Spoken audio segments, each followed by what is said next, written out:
Hola, ¿qué tal? Hoy vamos a trabajar en la construcción de una tabla de distribución de frecuencias del tipo I menor que. Recuerda que para poder construir una tabla de distribución de frecuencias es necesario que el grupo de datos que estamos manejando sea un grupo de datos, un grupo grande, ¿verdad? Y la recomendación es que sean 30 o más datos. Para este ejemplo estamos trabajando los datos en los que se evalúa el uso de cajeros automáticos. Este ejercicio lo utilizamos en la construcción del diagrama de tallo y hoja y lo estoy haciendo con la intención de que podamos comparar el comportamiento de los datos con el diagrama y con la tabla. Así que recordamos que estamos manejando 30 datos y la variable de interés nos representa el número de veces que se utiliza un cajero.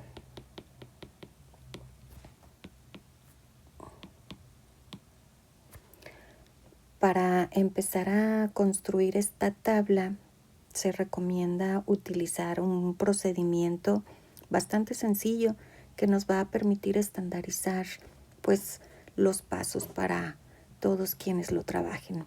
Así que empezamos con el paso número 1. Aquí lo primero que yo tengo que hacer es determinar la amplitud de variación o el rango del conjunto de datos.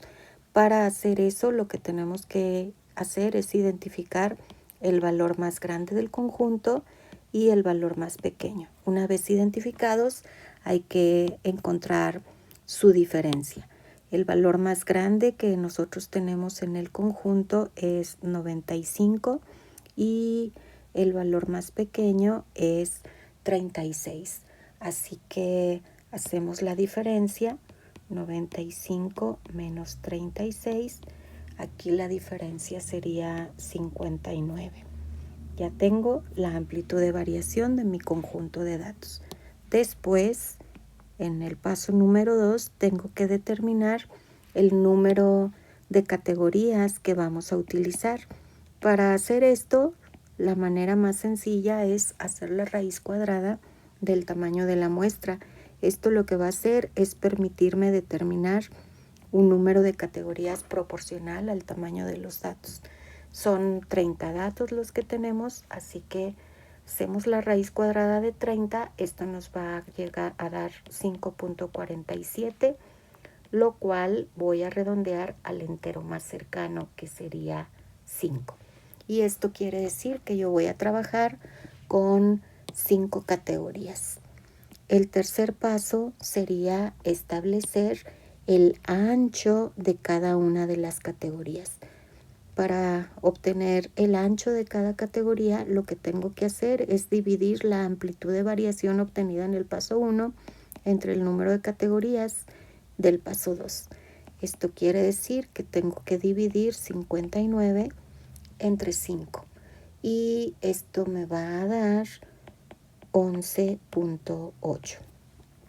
Algo muy importante aquí es el hecho de que tenemos que considerar que el ancho de la clase, este resultado 11.8, es un valor, es un punto de referencia que nosotros vamos a utilizar para decidir el ancho real de la clase.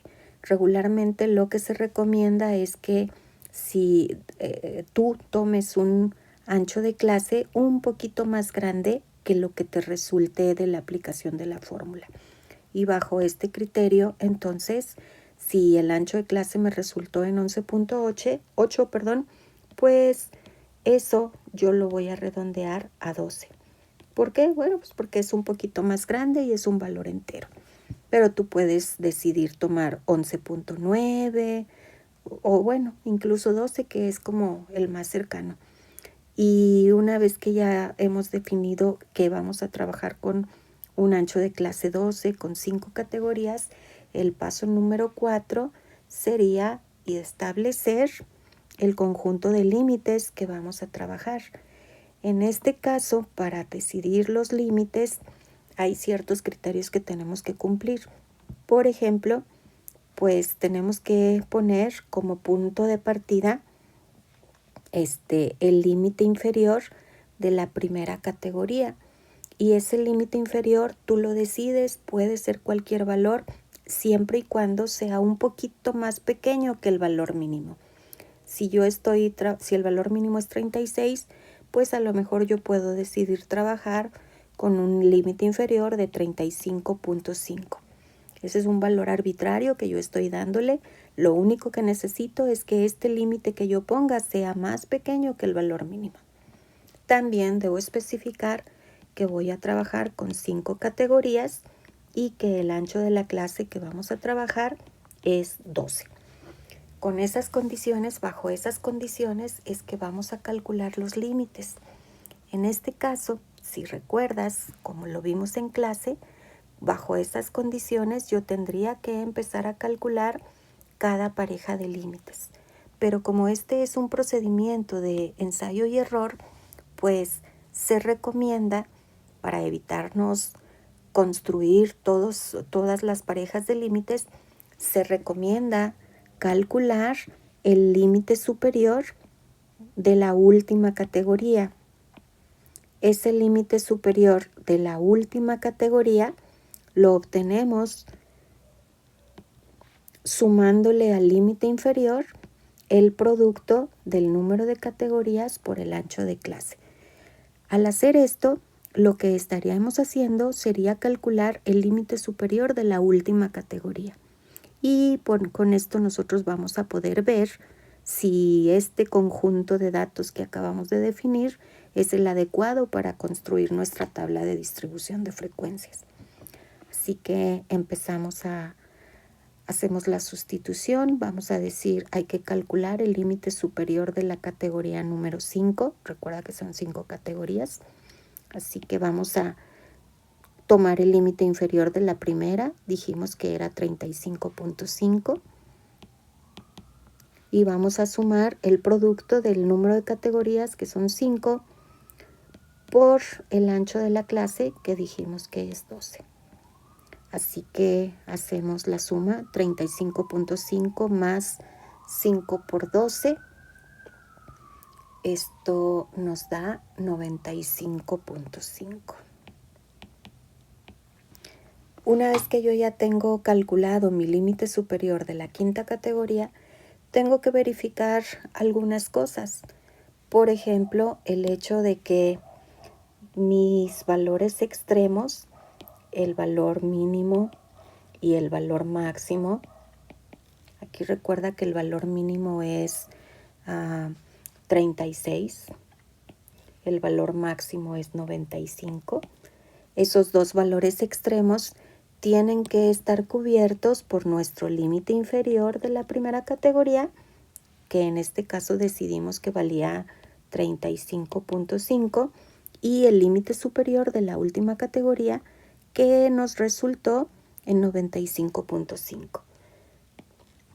Es nuestro límite superior de la quinta categoría y vale 95.5. En este caso, entonces, te decía, es bien importante asegurarnos que los valores extremos, esos, estén cubiertos por nuestros límites inferior y superior. Y todavía más importante es el hecho de que la diferencia entre el límite inferior y el valor mínimo, pues tiene que ser la misma diferencia que haya entre el valor máximo y el límite superior. Si esto se cumple, entonces estamos con este conjunto de condiciones, nosotros vamos a lograr construir una tabla de distribución centrada. Entonces, como ves aquí, la diferencia entre mi valor mínimo y mi límite inferior es 0.5, y la diferencia entre el valor máximo y el límite superior también es 0.5. Esto quiere decir que mi distribución está centrada y por lo tanto el conjunto de condiciones que decidimos utilizar,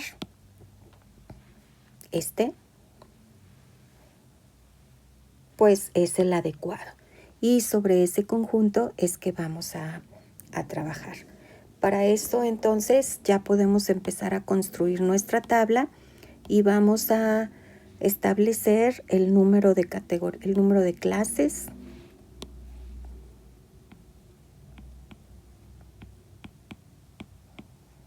Vamos a establecer la clase, el punto medio, el conteo, la frecuencia real y la frecuencia relativa si es que se requiere. Entonces aquí empezaríamos con las categorías, sería clase 1, 2, 3, 4 y 5. Las clases, punto medio, y bueno, el conteo lo vamos a dejar ahí abierto.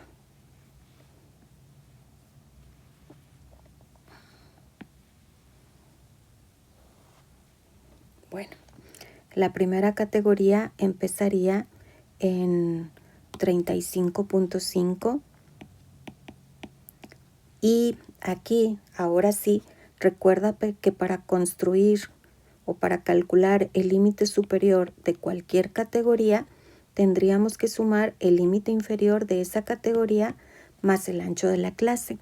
Esto quiere decir entonces que a mi primera categoría yo voy a obtener mi límite superior haciendo la suma de 35.5 más el ancho de clase que quedamos que era 12. 35.5 más 12 me da 47.5. Y luego para la segunda categoría, el límite inferior sería 47.5 y más el ancho de la clase pues va a ser 59.5.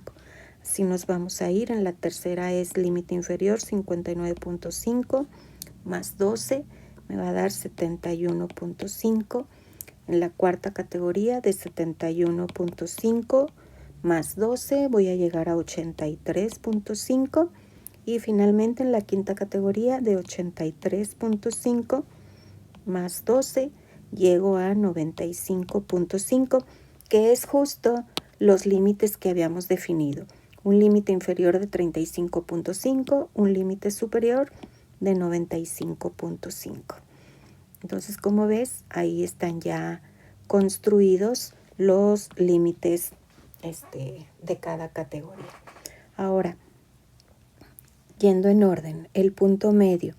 Para obtener el punto medio de cualquier categoría, lo que vamos a tener que hacer será el punto medio de cualquier categoría sería sumar el límite inferior más el límite superior de cada categoría y dividirlos entre 2. Esto sería 35.5 más 47.5 dividido entre 2 me va a dar 41.5.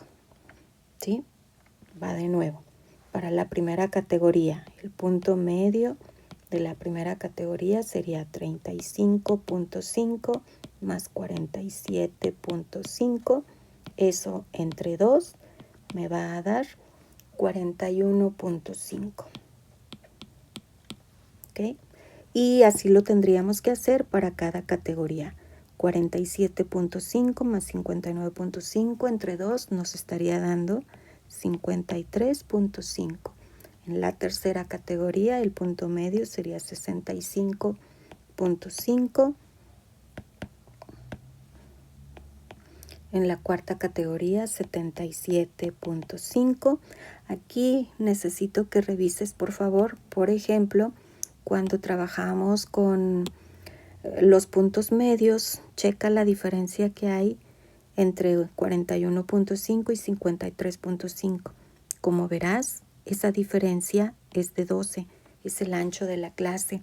Así que podemos ahorrarnos un poquito de tiempo simplemente calculando el primer punto medio y después sumando el ancho de de la clase para obtener los puntos medios siguientes.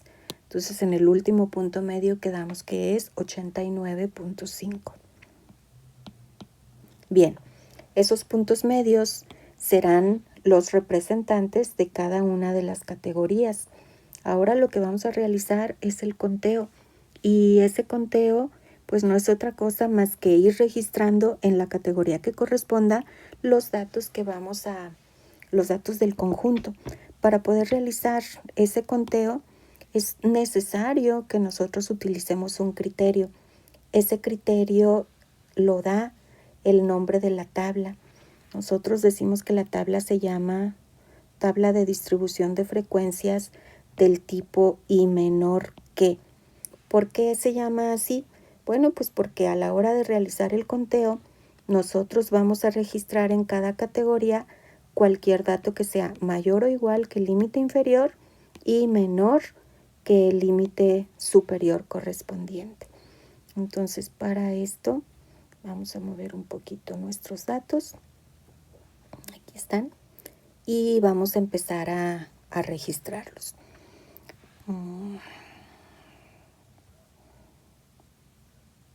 Ahí están. No se ven muy bien.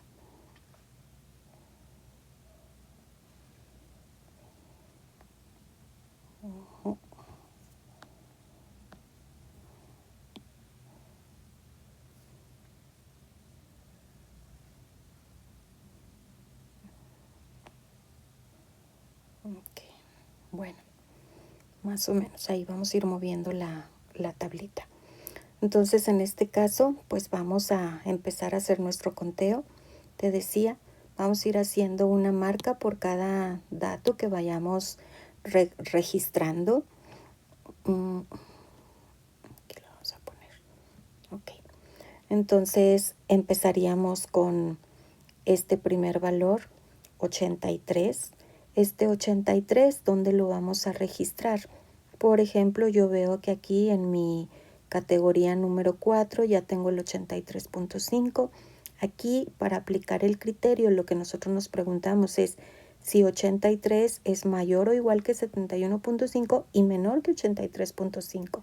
Obviamente, si es menor que 83.5, entonces yo voy a hacer una marca.